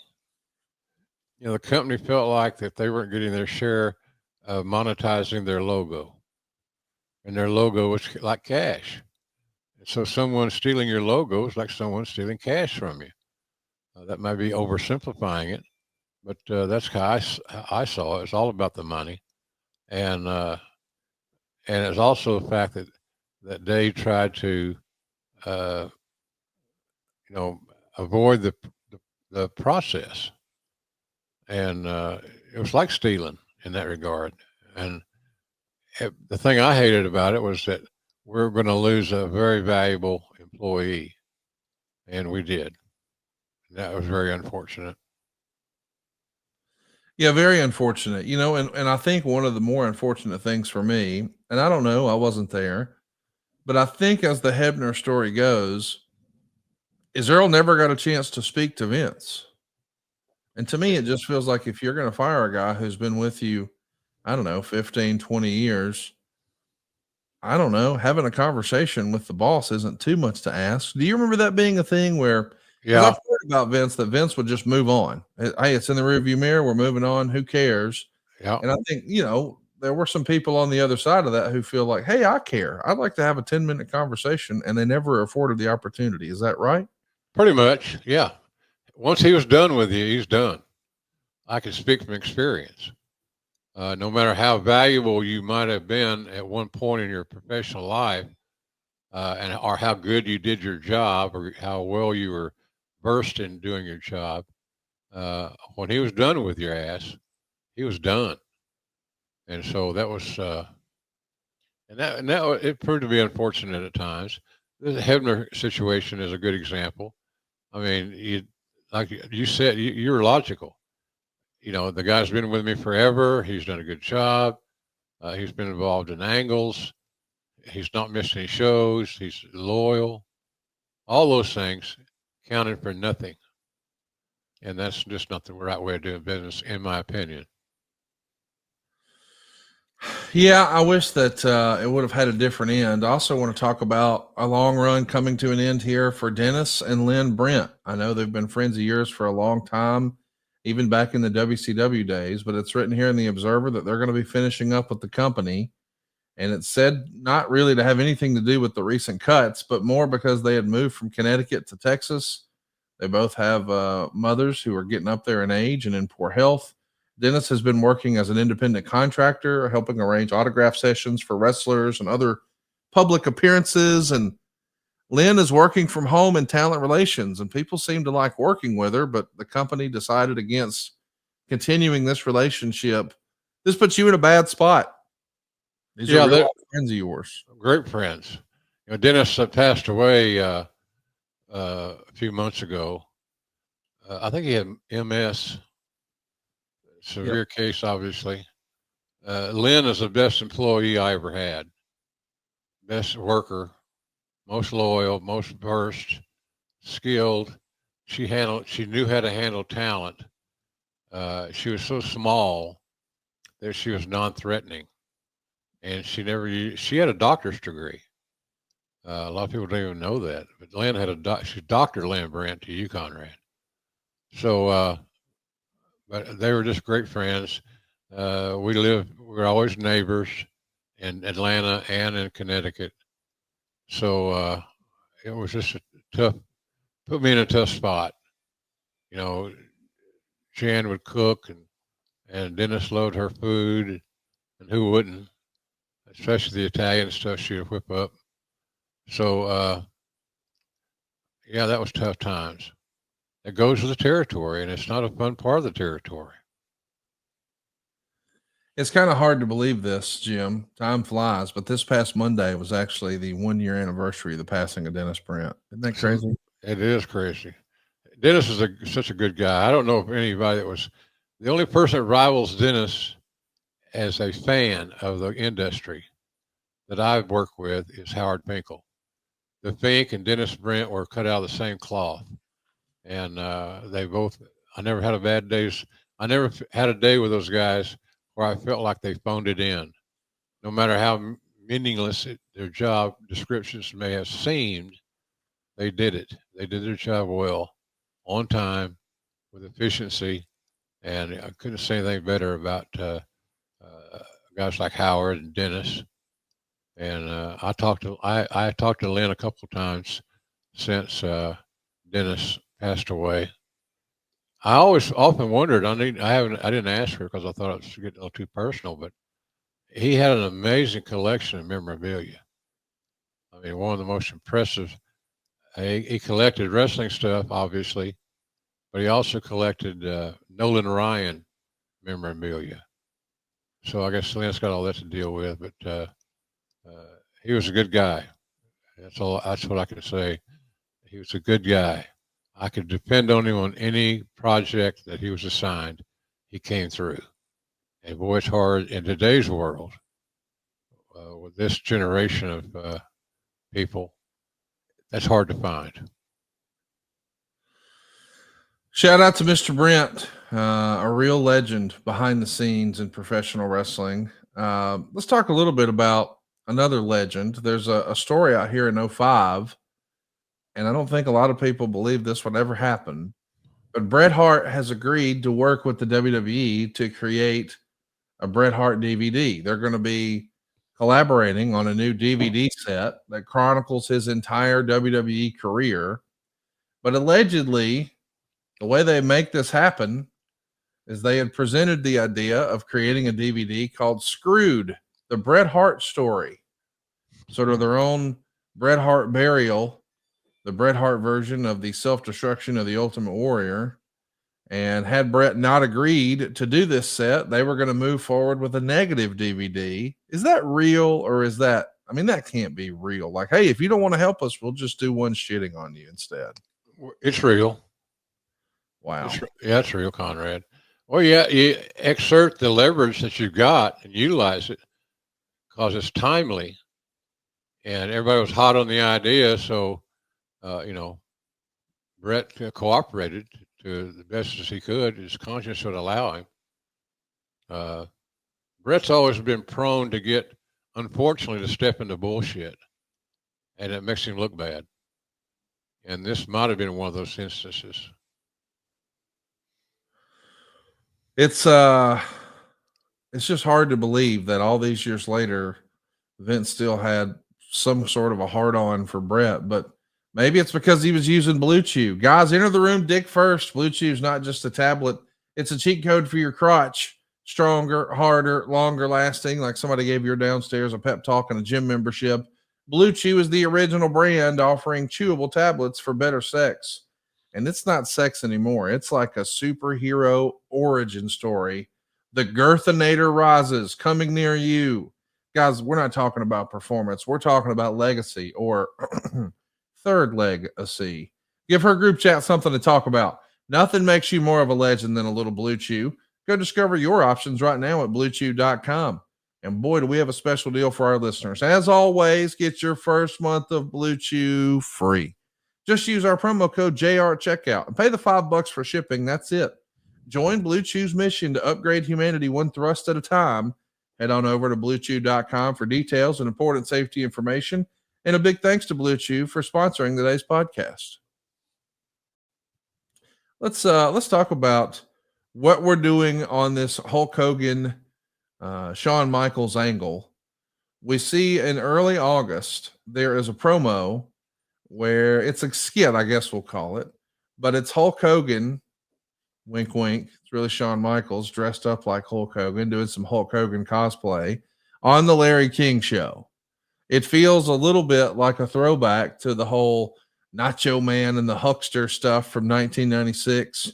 And this is because we had not too far in the recent memory seen Hulk Hogan on Larry King Live. And of course, he's talking about Hogan Knows Best and Brooks' singing career and all that. So Shawn Michaels is going to spoof it. And I got to say, I thought he did a fantastic job. What do you think of the execution here, Jim? He's a great entertainer. Shawn's a great. That's not Larry King, by the way, but it looks like him. Shawn went the full mile. His attire, his delivery, his verbiage, he delivered, and it made the whole issue personal, so to speak, between Shawn and Hulk. I do want to ask, is this effective in making Shawn a heel? I mean, I know it shows an issue between the two, but when he's so damned entertaining, nobody's booing when it's over. They're cheering. I think I'm not sure we knew that was going to happen. Because when I saw notes of what the segment was going to be like, I chuckled. And you know, when a fat guy chuckles, there's all kinds of shit moves. So I was skeptical of how seriously the fans would take it, but I certainly didn't go thinking as deeply as if it was going to be cheered or booed. And luckily for us, you know, Shawn got it over. And because Hogan didn't change anything he did. And I don't blame him. He didn't need to change. So I thought Shawn delivered the goods and made the angle what it was. Yeah, there's no doubt that it brought a lot of interest to it. I mean, people were, and really think about SummerSlam 05, what we're building towards here. This Hulk Hogan, Shawn Michaels match with the CNN skit, the whole love triangle with Matt Hardy, Edge, and Lita, and then this custody of Dominic silliness with Rey Mysterio and Eddie Guerrero. We're building towards a pretty doggone momentous SummerSlam. And along the way, we're hearing other news that we maybe wouldn't have thought we would have ever heard before. Like, wait, Bret Hart's coming back to do a DVD. And not only that, but Dusty Rhodes meets with Stephanie McMahon about a position on the writing team. And Meltzer would say negotiations had been in the works since the time Rhodes was let go from his on-air job in TNA. In fact, Rhodes started speaking with WWE while he was still writing for TNA, as he let the WWE know ahead of time that the all-cage match lockdown pay-per-view was something forced on him by Dixie Carter and not his idea. He's already signed a Legends contract with the company. There's going to be a DVD on him at some point. And of course, he's going to be headed to the Hall of Fame. But he's looking to get a job as a writer. And the idea that Dusty might be coming back to work for WWE, because if you go back a generation, boy, it was Dusty versus Vince. I mean, let's not forget the $1 Million Man, a character that was modeled after Vince McMahon, a character that Vince has said he would have played. You know, that was his character. At least Pat Patterson believed that. He had a manservant named Virgil, the real life name of Dusty Rhodes. The idea that 20 years later, Dusty's coming to work for Vince, a lot of people probably wouldn't have had that on their bingo cards. Were you surprised to hear that Dusty may be coming in? A little bit. I knew Dusty needed the money, like a lot of the great stars who all of a sudden they were making huge bread a week, didn't handle it well. So, and I would put Dusty in that category. That's not knocking Dusty. That's just a trait, an attractive trait of that era, especially guys who are making a lot of money. They didn't know how to manage their money. They weren't prepared for it. They weren't schooled on it. They didn't know how to keep their books, shall we say. So, but I was a little surprised. I'm glad he got work. I really am. And I enjoyed him being back around. He was always entertaining. We always had our football talks. And, he was a big Texas fan, so that created controversy with he and I in that regard. Positive controversy, but controversy nonetheless. So I was a little surprised, but happy for him that he found work. And the only thing he really knew how to do, and that was to interact and to manage and create stuff of that nature in pro wrestling. He was a genius at that. You give him one project to work on, and he was as good. He reminded me, he and Cornette were a lot alike. If I had a territory and I had a main event that I needed to deliver, the two guys I'd want to talk to were Dusty and Cornette. Individually, not as a team, but to get their own independent thoughts on that situation. That's how good they were. And Cowboy did that a lot with guys that were involved in the main event and get their feedback on how they wanted to work the match. The more they could contribute, the better the matches were. Let's talk a little bit about Jillian Hall. They did a stupid skit here with the mole. I'm sure you remember this. They just basically glued like a giant sponge to the side of her head. There's no subtlety to this. They're harping on it to death. I don't know if somebody had just watched Austin Powers or what, but I mean, you've got a really a beautiful lady who is a great in-ring performer. She's talented. I mean, she's working hard. She's really trying here to make a name for herself. And her big break is, we're going to glue this sci-fi thing to the side of your face. Like, wow. Talk about being dealt a bad hand here. Yeah, that's just that hard, stern humor, or what you attempt to be hard, stern humor. This is a Vince thing, though, right? Yeah, but Vince got the ideas from Howard Stern in that respect. I don't know if was Russo still there at that time. No, sir. So I don't know whose brilliant idea that mole was, but I think that's got to be the other Vince. I mean, he liked bathroom humor. He liked shit like this, right? Yeah. And Jillian was such a nice person. Oh, yeah. Still is. I follow her on Facebook and things. She's a beautiful woman. The mole didn't do her any favors, and it didn't get over, and it made no money. So why did we do it? Once we saw it was going to fart and fall, we should have backed away from it. But we kept riding that same horse to the same disastrous location. Let's hit on two other pieces of notes, and then we'll talk about the SummerSlam show. There's a report in here that you guys are trying to make a play to buy the world-class tape collection from Kevin Von Erich. You haven't made a financial offer at this point, but they think one's coming. We know that you are trying to get the St. Louis tape collection, and you've been meeting with a lot of these different folks, and I think you're sort of running points on it. Were you trying to acquire all of these libraries because Vince had some version of the WWE network in mind? Yeah. Or was he more interested in the DVD business at this point? No, we were bigger plans were a library that we could build around. I got you. All that stuff was produced episodically. It was perfect for television. If you watch the first episode, then you'll want to watch the second episode and so forth. I met with Doris Atkinson. I think Dennis Brennan, as a matter of fact, was with me on that trip because he was a big Von Erich person. So we met with Doris, and she was a aggressive seller. And then I met with Larry Matisak in St. Louis, and talked about. And he knew Larry's a smart guy. He knew what we were trying to do. It's not like it's a crime. we were wanting to be able to program a network of some description, and we needed content. Content is king. So I thought it's ended up making WWE millions of dollars with their own network, their own brand, and they've done an amazing job of building that brand. And I'm sure that somewhere down the road, Tony Khan is taking notes and to be able to, you know, be able to fully monetize his brand at some point in the future. Why wouldn't you? I would. And you can do it without giving up the rights to it. You just let the trademark be used in a different location and in a different way. So I'm thinking that was probably one of our best strategic moves is buying all these libraries, and I was in charge of acquiring them, shall we say. Believe it or not, Conrad, the hardest person I had to deal with was Cowboy's ex-wife. Really? Oh man, yeah.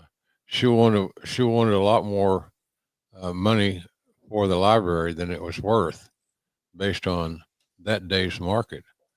It may be worth more today. Hell, I don't know. Probably is. Everything else has gone up. Do you remember So what you were offering her for the footage? 7 figures, I know that.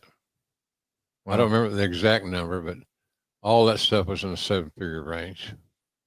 It's a good payday for the people sitting on those tapes, not doing anything with them. That's exactly right. Hey, so let's talk about the go home angle. We're going to be in Montreal for Monday Night Raw. So since Bret Hart is seemingly going to be doing something with WWE, Shawn Michaels uses this as an opportunity to get a nuclear amount of heat. But talking about Bret Hart, not necessarily Hulk Hogan. But 6 days later, fans are going to be in for a treat for the SummerSlam pay-per-view. We should mention that on the heels of this show, Chris Jericho is going to finish up the next night, and he's going to take 3 years off. He's only 34 years old at this point, but he's certainly going to freshen up his character. He's going to start doing some touring, particularly overseas with his band Fozzy. Jericho, if nothing else, he's always known when it was time to take a break and then come back with, as Bruce would say, a fresh coat of paint, don't you think? Yeah, I think I said it before, Bruce. That's okay. No, I'm kidding. I don't give a shit. Uh, Shawn just proved time and again how great a performer that he is in whatever role he's booked, and he always added a great deal to his angles. He contributed to the creative. Therefore, he was emotionally invested in it, and when a talent the level of Shawn Michaels, and I've never seen too many of them, was emotionally invested in a storyline, it generally worked. So, and on this occasion, it did as well. Because the bottom line, did he produce in the pay-per-view? You damn right, he really did. It's a legitimate sellout here at SummerSlam. 15,700 fans in the building. 14,200 of those paid $834,000. They announce, of course, 18,176, which is just for entertainment purposes. The dark match that night is Chris Masters beating Hurricane in 1 minute and 56 seconds. Chris Benoit is going to be in the opening match, beating Orlando Jordan, and it takes a whopping 25 seconds. It's a German suplex. It's a cross-face submission. He wins the U.S. title. Was Orlando Jordan just a failed experiment in the minds of WWE creative at this point? Yeah, he wasn't going to get it. Didn't have it. He didn't have it. He looked great, nice kid, but the it factor that puts you on the next level of where you want to be did not exist, in my opinion, and Vince's opinion, and many others. Next up is Edge and Matt Hardy. They don't get a ton of time, but fans were glued to this one. They go 4 minutes and 50 seconds. They're going to come out brawling. It looks like there's lots of stiff shots, and Meltzer would even say there were actually people who believed in this match, even with the silly 10 punches in the corner spot. It gets 2 stars. I agree with you on that. 10 punches in the corner spot. It's kind of God, corny, isn't it? God damn it! Come on, upgrade, Yeah. modernize. Work with me here, Conrad. It's written here. Suddenly, with no apparent build or drama, the match was stopped. It was said it came off bad because the referee didn't know how to work a ref stoppage finish. More than that, it's a finish they never do. And it was made worse because Hogan was bleeding far worse. So listen, it's a fumble in my opinion. This Edge and Matt Hardy thing. I think they could have had a longer match, told a better story. I get the idea is they're trying to stretch it out and build to the next pay per view, but I would have liked to have seen this first match go a little longer and be a little different finish. What do you remember about Matt Hardy and Edge? Pretty much the same as you. They could tell a better story. They had a good story to tell if they had invested more time in the storytelling. But somebody had a brilliant idea. Those guys are not high up on the political list. They didn't have a lot of influence. If another talent, let's say Shawn Michaels, was given 4 minutes to put a lid on this or further this angle along, he wouldn't have gone for it. And Stone Cold wouldn't have gone for it. Brett wouldn't have gone for it. It's just you got to have more time to be able to properly tell your story and logically connect the dots from beginning to end. And 4 minutes with that kind of angle and build up and all the characters that were involved, we didn't give it the time. We choked it out. We got to talk about this next match because what a run we're on so far. Benoit over Orlando Jordan in 25 seconds. Edge and Matt Hardy, who have a real life story, in 4 minutes and 50 seconds. And now it's time for a ladder match for the custody of a kid. It's Rey Mysterio and Eddie Guerrero, and ladder match for custody of Dominic with an all-time great graphic. I mean, who would have ever known this is where we would be 20 years later? But this is a really fun match. They go 20 minutes and 19 seconds. This is probably the best modern example of making the best out of maybe silly creative. I love this match. I think it's really well done. It's 3.5 stars. It's over the top. It's almost like when you go to a bad movie and you know it's a bad movie or a B movie. Some of it is so over the top, it almost feels at times like a Naked Gun movie. Maybe that's fresh on my mind because of last night. And I saw the film finally. It was tremendous. But there's some really silliness about, oh my gosh, who gets custody of this kid? It feels like a bad soap opera, but that's what makes it so fun. And then the actual match itself is pretty damn good. It had no business being this good. And this is a testament, of course, to Rey Mysterio and Eddie Guerrero. And for that matter, Vicky and Angie at this point are not really performers yet. But boy, they just answered the call. I thought this was better than it had any right to be. What do you think of this one? It was entertaining. The story was entertaining. You can tell that Eddie and Ray had great influence with Vince because how much time did you say they had? 20 minutes? Yes, sir. Use that as an example. Vince he loved to make his talents happy, which is smart. Even to a fault, it's smart. So, but if there had been two other guys in it, they wouldn't have got close to 20 minutes based on the trend we've already seen as far as match times are concerned. Jericho's going to come out next and cut a promo talking about how he belongs in the Hall of Fame as he's the first undisputed champion in modern wrestling history, and he's beaten on the Hall of Famers. And then it's going to be Kurt Angle and Eugene.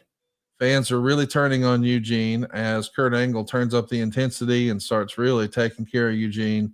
Fans are cheering it. So it feels like, Angle is ready to be a top challenger and move up the cards again and take his rightful spot. And maybe we've jumped the shark a little bit with the Eugene character, at least in the eyes of the fans in 05. We see the Divas in a garage, all in bikinis, watching a limo that's said to be for the United States president. But it's actually Vince in the back. So Vince is sort of teasing that he thinks he should be president. I don't know. Then we see Randy Orton and The Undertaker. They go 17 minutes, and it gets 2 3/4 stars. This is going to be a big match, of course. Bob Orton is going to take off a mask to reveal himself. It's he and Randy together. What do you think of the chemistry with Randy Orton and The Undertaker and the inclusion of Randy's dad, Cowboy Bob? It entertained me. They worked their ass off. Two great performers. I don't know what we should have been expecting, or what our expectations were. I'm a big fan of Undertaker. I love the guy. Randy is one of my signees, so he has a special place in my heart, and always will. But I thought they delivered pretty good. Sometimes you get matches with that two high level, high profile performers like those two guys, especially Taker at that point in his career. Uh, your expectations sometimes exceed the reality. I thought they delivered a nice match, solid match, and they entertained me. And I remember calling that match. It was exciting. It was good because I didn't, as I said here before on our show, Connie, I never sought out the creative finishes and stuff. Who's going over? How are they going over? What leads to the outcome, et cetera, et cetera. Because I just did a better job, in my opinion, of reacting. If I could react naturally and organically, it was a better deal for the talent, which is the bottom line, and the match itself. I want to ask you, I really enjoyed their chemistry together, but it doesn't feel like we saw them together very much after this. I'm talking about Edge and not Edge, but Randy Orton and the Undertaker. I know that they're going to have a Hell in a Cell in Armageddon of that year, but it does feel like as we look to '06 and forward, anytime they share the ring, and I know there's a one-off here and there, but it's usually a multi-man affair. But it seems like mano a mano, they could have gone back to Randy Orton and Kurt Angle, but really, I don't think they even did after '09. Why don't you think that? Because I thought their on-screen chemistry was good. Do you think Yeah. there was perhaps a real life they just didn't click personality-wise, or was it just not booked? It just wasn't booked, in my Okay, opinion. I don't think that they had a personality riff. I got you. I don't recall. Generally, I would talk to, if Taker had a problem, he would talk to me or Vince. And Randy was still new and green and coming up the ladder. He was ascending. And so I dealt more with Randy because he needed more, he needed more help, shall we say. That's not a good term, but he needed more attention because he was young and he was green and all this great success and this big money was coming his way. And he was not really prepared to deal with it. And that happens to a lot of pro wrestlers. They start all of a sudden, they start making more money on merch or their payoffs at the live events and so forth, pay-per-views, payoffs, all this stuff. That they're not ready for it. They forget they got to pay quarterly taxes. What's that? So it's an education. I hope they're getting I would assume that with the advanced nature of the talents these days, that they're getting counsel from agents or managers or accountants or whatever on how to take care of their money because it don't last forever, and once it's gone, it's gone. So that's my take on that deal. That for many years that was overlooked. And I remember back in the old days in the territory days where you'd talk about a main event guy and you would include he bought rental property or he did something to maintain his wealth, his money, and he knew how to invest his payoffs as opposed to buying another Rolex or a Cadillac or something. Let's talk about the next match. We got John Cena beating Chris Jericho in 14 minutes and 49 seconds. Jericho is going to be unsuccessful in his quest for the WWE title. Cena gets the clean pin with the FU, 3 3/4 stars. The longer the match went, the more the fans were turning on John Cena, but he is victorious, keeping the WWE title in tow. Batista is going to beat JBL to retain the world title next. They go 9 minutes and 5 seconds. Meltzer would say, I guess this means JBL's streak of consecutive SmackDown brand main events is coming to a halt. And then in our main event, it's all about Hulk Hogan and Shawn Michaels. We've all seen this match. It's going to be talked about for a long time. 3.5 stars. It's a Hogan basic match, but Shawn is over the top in his selling. They go 21 minutes and 24 seconds. And behind the scenes, Meltzer would say this is the big story. Shawn Michaels had asked to do the program, but he didn't want to do the job. He'd requested losing by DQ. It was made clear to Michaels by McMahon that, in fact, as Hogan had stated, he has full creative control in his new contract, which was one of his terms to return. Hogan said there was only one finish to the match, and it was not negotiable, and that's the leg drop. Michaels then tried to come up with other ideas, including a screw job finish where he would win, but he would give back the win on September 18th in Oklahoma City at the next pay-per-view in a cage match. But Hogan still insisted on a leg drop win, but he is willing to do a photo finish in the cage match, which would be Shawn Michaels over the top and Hogan through the door, where it would appear to be a tie, but he would still have to win. Shawn then refused to do the cage match because he was not going to lose twice to Hogan, and Michaels couldn't back out of the match, and McMahon told him there's no negotiating the first match's finish. So this makes Kevin Nash's claim from last week more credible in the sense that Shawn Michaels likely did suggest it as his idea to give Hogan a loss and a reason for the number 2 match, but Hogan wasn't interested. Hogan also refused Michaels' offer to do a practice match to get things worked out, as Hogan's physical condition is such with the artificial hip and knee, he doesn't want to take any unnecessary physical punishment.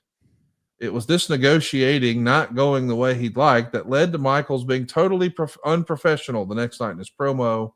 Michaels mockingly talked about how Hogan was quick as a cat and so athletically superior that he couldn't just compete at that level, and it was his most sarcastic tone possible, basically doing the old Kevin Nash speech after doing a job where he'd tell everyone it was a fake match. He also made fun of the fact that Hogan was going home and not doing the rematch on the next show. He said Hogan would be back when the fans asked him to, and he rubbed his fingers together, like Hogan is only in it for getting the big money that ultimately the fans are paying. It should be noted that Michaels had the promo cleared before he did it. And the reason Hogan went home was actually because Michaels refused to do the second job. And it really was Michaels' refusal as to why it wasn't happening. Still, as best for all concerned, a second match wouldn't have drawn squat because all the intrigue and questions were answered, and Hogan still would have gotten the huge payoff for appearing. It also wouldn't have been as good as the first because the second win wouldn't have helped Hogan, and it would have only hurt Shawn Michaels, unlike the first loss, which didn't really hurt. Hogan was also correct in that he's facing Steve Austin at WrestleMania this year, and he shouldn't lose until that match. I don't disagree with Michaels' position regarding not doing the second job, but I do think his promo was terribly unprofessional, and that's the reason Michaels was put into an abrupt program with Chris Masters of all people, because there was just nobody left for him to face. So that's what Dave Meltzer was writing about at the time. Do you remember there being a big negotiation about the finish between these two? Because that seems Yeah. You always have guys of that caliber and that level. Again, you got a wrestler who's on borrowed time in Hulk. His age, his back, his hip. You know, I've had a hip replacement. I have no fucking clue, Conrad, how you go out and have a wrestling match with a replaced hip. right. I know guys do it, but boy, I admire them. I guess I fear for them. It's a tough deal, man. So Hogan didn't want to lose, which is that's not a headline. Right. But Shawn's putting up the fight because here's what I told him during that time: you're going to so much outshine Hogan that you're going to be the guy they remember more vividly. They've seen his act for 20 years. Same thing, the leg drop. Same thing, the leg drop. And so, but it's as long as it works, it's good. But at some point in time, you got to divest yourself from that philosophy and in that mode. So I thought Shawn would steal the show all along, but I didn't have any idea he was going to go over the top with his selling. And once the bell rings and the guys are in the ring, there's not a hell of a lot anybody can do but do their job. And that's what I did. I had no idea what the finishes were going to be. Didn't need to know, as I said before. Just do it like a ball game. Call what you see to see what you call. And it's that simple. What did you see that night? Did you think Shawn Michaels was unprofessional in his match and the way he was selling, or did you like the match? I like the match overall. I like the match overall a lot. But I thought that Shawn at times, with his selling and his bump taking, was a little bit over the top, which took away from, the overall performance. Both guys came in shape. They had good psychology. Shawn was that undersized, devious little baby heel, or I should say. And Hogan, of course, the baby face, got the color, bleeding, get the empathy from the crowd.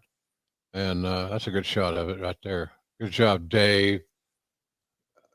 Good job. But it was Hogan did all the territory babyface stuff that he needed to do, including get color. What did you think of the promo the next day where Shawn is really over the top, saying things like Hogan was just the better man, and he started talking about how he's just seriously on another level. Meltzer was pretty upset by this. He says, save that shit for your buddies backstage. Just because you failed in a power play, don't go being unprofessional with the guy being counted on to draw the buys at WrestleMania this year. I can see him being mad, but again, that's what friends are for, to cut promos on people you don't like so you don't hurt the machine that pays the bills. I don't know. It is kind of weird. I do feel like if anybody else did this, Vince would have They'd be in big trouble. Big trouble. Why not Shawn? Because Vince loves Shawn like a son. Vince has told me many times. I said it here on this show. Vince has said to me on many occasions, when I see Shawn Michaels, I see young Vince McMahon. Wow. Defiant, contrarian, but hugely talented. So, and that's what Shawn was.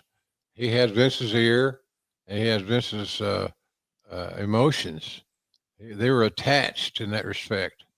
And that gave Shawn many opportunities and breaks to win debates and arguments and creative issues over the years.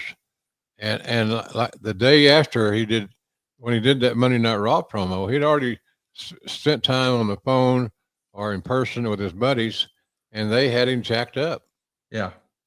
And he was easily manipulated at that point in his career. Well, that'll put a button on SummerSlam 2005. Man, what a controversial year this was for WWE, and what a consequential year it is for fans. The Matt Hardy Lita stuff, the Shawn Michaels Hulk Hogan stuff, Jericho's leaving, Bret Hart's coming back, custody of Dominic in a ladder match. It's a crazy time in WWE, but there's still a little bit of grilling season left this year. If you haven't already, make plans to check out jrsbbq.com. That's where you can get the hot sauce. You get 2 types of barbecue sauce, a special ketchup, a special mustard. Man, my favorite, the all-purpose seasoning. And when I say all-purpose, I use that. Excuse me, Conrad. I used that last night, and boy, it makes a difference. The all-purpose seasoning makes a huge difference, and especially when you're cooking proteins like steak or fish, chicken, especially turkey. It just adds another dimension that you're going to your taste buds are going to appreciate at the end of the meal.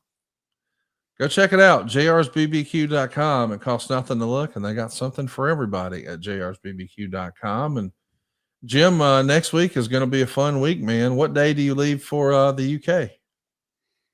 I think I leave on the Friday. Okay. The pay-per-view's on Sunday, right? Yes, sir. So I think I arrive on Saturday morning early, enough to have a nice breakfast and baked beans and sausages. Yeah, what's it called? The typical English breakfast. Yeah, the blood sausage is what you're getting. I'm going typical, and so I'll get there on Saturday morning, getting through customs and all that bullshit. It's a matter of if I didn't wear my hat, I'd probably be okay. But the hat is like a beacon of come talk to me. Oh yeah. Yeah, I'm him. I don't know who's going to win. Who's my favorite wrestler? What's my favorite match? I'm more interested at that time of the morning in what's my favorite sausage. So anyway, it's I'm looking forward to it though. I like those trips to London. I like London a lot. I like the English fans are smart. They're knowledgeable, I should say, and they're a great audience to play before. And they don't have any problem being outgoing and loud.